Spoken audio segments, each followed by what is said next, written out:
थेट जाऊया, संजय राऊत बोलत आहेत. कारण परंपरा ज्या असतात, ज्या हिंदू हृदय सम्राट बाळासाहेब ठाकरे यांनी आम्हाला आखून दिलेल्या आहेत, त्यात खंड पडू नये. मग चिखल असेल, वादळ असेल, पाऊस असेल, संकट असेल, हा मेळावा व्हायला पाहिजे. विचारांचं आदानप्रदान, विचारांचं सोनं लुटलं गेलं पाहिजे. महाराष्ट्रातल्या जनतेला शिवसेनेकडून एक दिशा मिळायला हवी, मार्गदर्शन मिळायला हवं, ही आमची भूमिका आहे. त्यानुसार आज संध्याकाळी हजारो शिवसैनिक हे महाराष्ट्राच्या कानाकोपऱ्यातून मुंबईला पोचले आहेत, निघाले आहेत. ते पोचतील आणि आजचा मेळावा हा नेहमीच्या पद्धतीनं विशाल आणि विराट होईल. रावसाहेब, नेहमी म्हटलं जातं किंवा शिवसेना हा नेहमी प्रचार करते की विचारांचं सोनं लुटायला या, पण यंदाचा जो दसरा मेळावा शिवतीर्थावर पार पडतो आहे, चिखल आहे सर्वत्र, शिवाजी पार्कमध्येही. शिंदे शिवसेनेचे नेते काही म्हणतायत की शिवाजी पार्कमध्ये चिखल आहे आणि उद्धव ठाकरे व्यासपीठावरून चिखल फेकून, हो, चिखल फेकून, चिखल फेकायला पाहिजे. त्यांना माहीत नसेल सांगतो, या हिंदू संस्कृतीमध्ये असे अनेक सण आहेत ज्याचा चिखलाशी संबंध आहे. शिमगा असेल किंवा अन्य काही असतील, विदर्भात काही असे सण आहेत.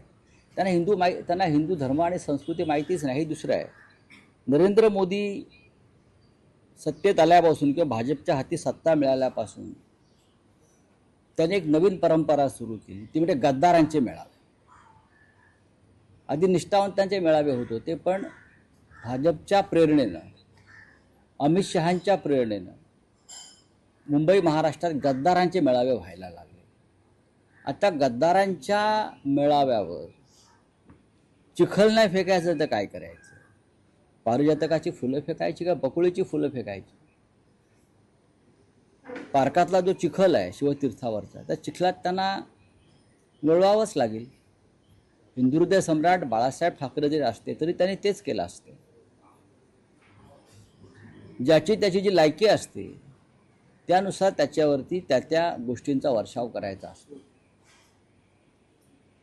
त्यानुसार आज गद्दारांवर जर चिखलफेक होणार असेल, जर कोणी करणार असेल, तर त्यात चुकीचं आहे असं मला वाटत नाही. पाकिस्तानबरोबर क्रिकेट खेळणाऱ्यांवर चिखलच फेकला पाहिजे आणि त्यांचं समर्थन करणाऱ्यांवर ते जास्त चिखल फेकला पाहिजे. हा राष्ट्रवादाचा प्रश्न आहे. हा प्रश्न जेव्हा राष्ट्रवाद, महाराष्ट्र धर्म, संस्कृती येते आणि त्याच्याशी बेईमानी करणाऱ्यांचा येतो, तेव्हा ज्याला जी भाषा समजेल त्या भाषेमध्ये उत्तर द्यावं, ही या महाराष्ट्राची परंपरा आहे. पण शिवतीर्थावर असलेला चिखल आणि शिवसैनिकांची गर्दी, असं वाटतंय की यंदा आव्हान आहे? अजिबात नाही. उद्धव ठाकरेंपुढे आम्हाला कधीच आव्हान नव्हतं. जर आव्हान असतं तर आम्ही चिखलामध्ये गेलोच नसतो ना.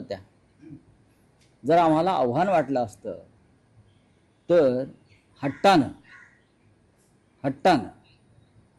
शिवतीर्थावरच आपण मेळावा करूया, हा हट्ट आम्ही पुढे नेलाच नसता. ज्या अर्थी आम्हाला पूर्ण खात्री आहे की निष्ठावंत शिवसैनिक ऊन, वारा, पाऊस, वादळ, चिखल तुडवीत येतील आणि विचारांचं सोनं घेऊन जातील महाराष्ट्राच्या कानाकोपऱ्यात, त्यानुसार ते येतील. पहा तुम्ही संध्याकाळी काय नजारा आहे तो. महापालिका निवडणुकीला 90 दिवस बाकी आहेत. युती मनसेसोबत होणार का, महाविकास आघाडीचं काय होणार, या सगळ्याची उत्तरं आजच्या या मेळाव्यानंतर मिळतील, नक्कीच मिळतील. कारण संभ्रम आहे.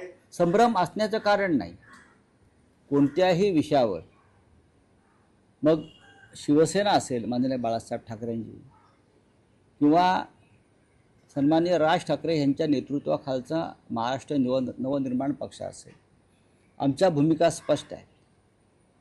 माननीय उद्धव ठाकरे आणि राज ठाकरे यांच्यामध्ये अनेकदा चर्चा आणि संवाद झालेले आहेत. पण मीडियाला असं वाटतं की ताबडतोब आताच काही घोषणा आणि भूमिका जाहीर कराव्या. तसं होत नाही. दोन राजकीय पक्ष आहेत. भूमिका जरी महाराष्ट्र, मराठी माणूस, अस्मिता या संदर्भात एक असल्या तरी दोन स्वतंत्र राजकीय पक्ष आहेत. ग्राउंड लेवलला दोन्ही पक्षाकडून काम सुरू झालेलं आहे. याच्यापेक्षा मी जास्त काही सांगू इच्छित नाही, कारण ती भूमिका जाहीर करण्याचा जो अधिकार आहे तो दोन्ही पक्षाच्या प्रमुख नेत्यांचा, म्हणजे माननीय उद्धव ठाकरे आणि माननीय राज ठाकरे हे एकत्र येऊन आपल्या भूमिका जाहीर करू शकतात. मी तुम्हाला फक्त त्यातला संदर्भ देऊ शकतो.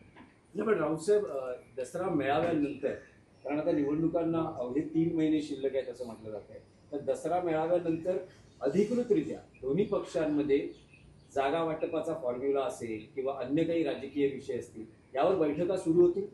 बैठका सुरू झालेल्या आहेत. पत्रकारांनी अधिक माहिती घेतली पाहिजे की नक्की पडद्यामागे काय चाललं आहे. ज्या अर्थी आम्ही निवडणूक लढवण्यासाठी एकत्र येण्याचा विचार करत आहोत किंवा केलेला आहे, त्या अर्थी 90 दिवसात निवडणुका येणार आहे आम्हाला माहिती आहे. दोन्ही पक्षाच्या प्रमुखांना माहिती आहे, प्रमुख नेत्यांना माहिती आहे, आणि त्या संदर्भातली कार्यवाही सुरू झालेली असते ना. राऊतसाहेब, जसा शिवसेनेचा दसरा मेळावा आहे तसाच तुमचे राजकीय प्रतिस्पर्धी शिंदे शिवसेना यांचाही दसरा मेळावा आज नेस्को ग्राउंडवर पार पडतो आहे.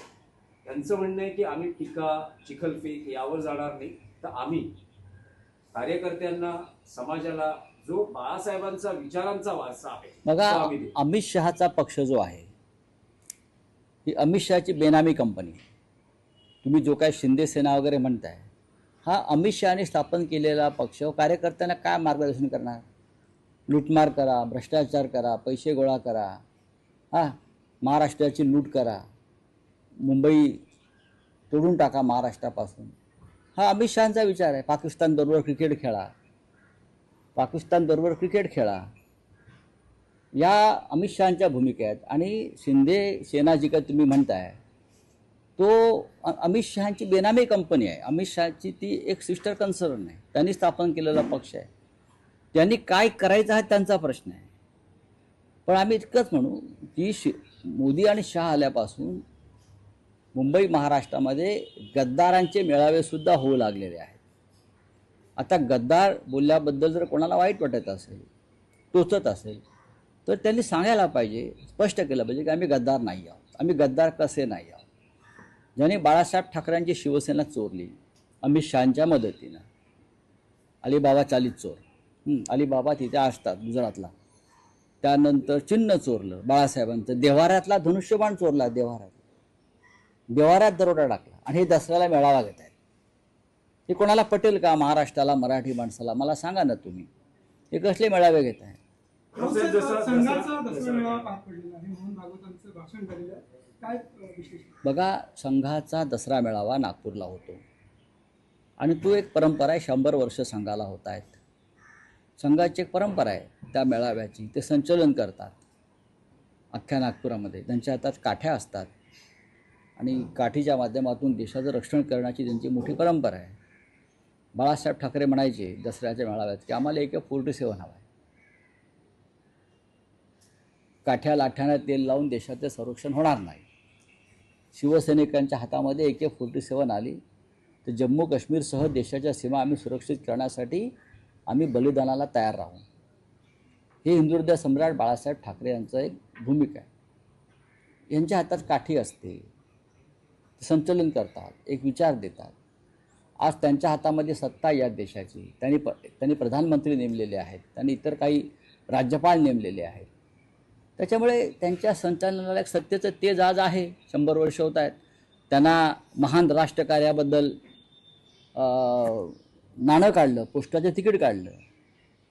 स्वातंत्र्य लढ्यामध्ये असं कोणतं राष्ट्रकार्य यांचं होतं हे एकदा भाजपने आणि त्यांच्यावर नाणं काढणाऱ्यांनी एकदा स्पष्ट केलं पाहिजे की हे महान राष्ट्रकार्य संघाच्या वतीनं झालं. नक्कीच संघ ही एक सांस्कृतिक संघटना आहे. त्यांचा हिंदुत्ववादी विचार आहे. याच्याविषयी आमच्या मनात अजिबात शंका नाही. आमची पण त्यांना सहानुभूती एकेकाळी होती. पण जेव्हा जेव्हा राष्ट्र संकटात असतं आणि राष्ट्राविषयी भूमिका घ्यायच्या असतात कठोरपणे सत्ताधाऱ्यांविषयी, तेव्हा संघानं त्या भूमिका घेतलेल्या नाही. आज डॉक्टर आंबेडकर, महात्मा गांधी अशा प्रमुख नेत्यांचं नाव संघाबरोबर जोडण्याचा प्रयत्न केला जातो. पण गांधी किंवा डॉक्टर आंबेडकरांनी कधीही संघाचं समर्थन केलं नव्हतं. संघ हा विष आहे असं डॉक्टर आंबेडकर म्हणाले होते. बरोबर आहे. आणि त्याच आंबेडकरी विचारांच्या कमलाताई गवई यांना संघाच्या आजच्या मेळाव्याला जबरदस्तीनं बोलवून संघ आणि आंबेडकरी विचाराच्या संबंध आपण जोडण्याचा प्रयत्न करता. मी मी अभिनंदन करतो कमलाताई गवईंचं आणि त्यांच्या कुटुंबाचं की त्या ह्या ट्रॅपमध्ये सापडल्या नाहीत, त्या चंद्रचूड यांच्यासारख्या वागल्या नाहीत. राऊतसाहेब, आणखी एक विषय आहे महाराष्ट्राच्या राजकारणातला. पुन्हा एकदा काका पुतणे म्हणजेच शरद पवार आणि अजित पवारांची काल वायदी चव्हाण सेंटरला भेट झाली आहे. जवळपास 1 तास त्यांच्यामध्ये चर्चा झाली आहे. असं म्हटलं जातं की माळेवाडी साखर कारखाना किंवा अन्य सहकार क्षेत्रातले विषय होते, पण अलीकडच्या काळात वारंवार या भेटी होत आहेत. भेटी होण्यामागे काही आक्षेप नाहीये, पण काही राजकीय होण्याची तुम्हाला शक्यता वाटते की मी कसं काय सांगू, ते शरद पवार साहेबच सांगू शकतील, ते अजित पवारच सांगू शकतील. पण अजित पवार ह्यांच्यात आणि त्यांच्या पक्षातल्या त्यांच्या सहकार्यामध्ये या क्षणी अमित शहाची कंपनी सोडून दुसऱ्या कंपनीत जाण्याचे धाडस नाही, अजिबात धाडस नाही. त्यासाठी धाडस लागतं. ते धाडस नव्हतं म्हणूनच त्यांनी काकांना सोडून अमित शहांचं उपकरण पकडलं. तर मला याच्यावरती विश्वास नाही. आणि शरद पवार त्यांच्या हयातीमध्ये जाती आणि धर्मांध शक्तींच्या बरोबर जाणार नाहीत. चला बोलिए. हाँ हाँ, और छोड़ दो शिंदे शिंदे क्या लगा है, कौन है शिंदे, सवाल पूछो आप. शिवसेना का दसरा मेलावा होता है और किसी का नहीं होता. महाराष्ट्र में 2 ही दशहरा रैली होती है. एक नागपुर में राष्ट्रीय स्वयंसेवक संघ की रैली होती है, 100 साल हो गए, और मुंबई में राष्ट्र संकटात असताना संघानं भूमिका घेतलेली नाही असं राऊत म्हणतात. काठीतून देशाचं रक्षण करण्याची संघाची परंपरा आहे याची आठवण राऊत यांनी करून दिलेली आहे. तर मेळावा हा केवळ एकच असतो आणि तो म्हणजे ठाकरेंचा, असं देखील राऊत म्हणतात. पण सगळ्यात महत्त्वाचं, या मेळाव्याला राज ठाकरे उपस्थित राहणार का, युतीची घोषणा होणार का, याविषयी मात्र ज्यावेळी संजय राऊत यांना विचारणा केली त्यावेळी मात्र याआधीच युती संदर्भात चर्चा सुरू झालेली आहे. जागा वाटपासंदर्भात चर्चा सुरू झाल्याचं या ठिकाणी सांगण्यात आलेलं आहे. लोकशाही मराठी ऐका, पहा, जागरूक रहा.